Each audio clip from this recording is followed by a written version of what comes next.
Added a height toggle to Tinder. Now, we all know what the response to this is going to be. Where is the weight toggle, right?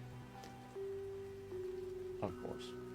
How dare you? Great, now do a boob size one? That's a good idea. Here's the thing, right? Time for a fat slider. I think that it is one of the biggest... Well, here's the truth, right? Is that whenever you're dating, you're not on an even playing field. You're just not. The fact is that, like you have, like let's say, like if you're a girl, right, you have a massive advantage in dating. Women have the option to choose, and men generally don't. And so that's not true. I think that's absolutely the case. And I think that's the case for the majority of people. I'm not talking about like, the bottom 20% of women or the top 10% of men, for example, right?